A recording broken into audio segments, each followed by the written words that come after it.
Kumpiyansa si Senate President Vicente Tito Sotto III nga mapabilin siya sa pwesto matapos mapaslawan nga makatipon na isang bastante nga suporta ang Senate Minority Bloc para bayluhan siya sa pagpamuno sa Senado. Ginpastar ni Sotto ang ginpamalibaran ni Senator Loren Legarda ang tanyag sang minority nga batunon ang pagka-Senate President. Ginatag man niya nga langulango lang ang Facebook post ni Senator Kiko Pangilinan na nagapakita sa mga miyembro sang majority bloc nga may caption nga power sharing.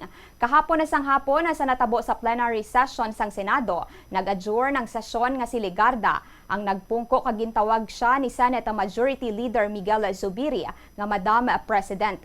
Ini natabo matapos ang malawig nga break sa plenary session kag kadungan man sa nagapadayon nga huring-huring nga plano nga cope sa Senado.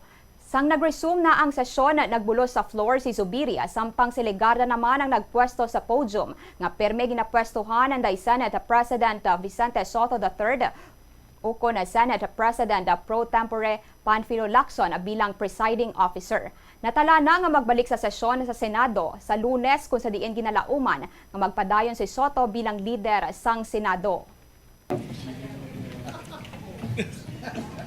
Thank you very much, Madam President. Madam President, nice to see you on the yes, session resumed already, right, Madam President? Yes, session is resumed. Thank you, Madam President. Madam President, I move that we adjourn session until 3 o'clock in the afternoon, Monday, February 9, 2026. I so move, Mr. President. Madam President. Any objections? I don't see the minority here, only the majority. This is also in cooperation with the minority. With the minority, They know that yes. we're going to adjourn early. No objections Thank heard. Session is adjourned until Monday, 3 o'clock. February 9, 9. 2026. Thank you very much, Madam President. Nabatian ang natabo sa sesyon kahapon. Yari naman ang pahayag ni Sotto kasunod sang natabo sa Senado. Not me, it's the majority.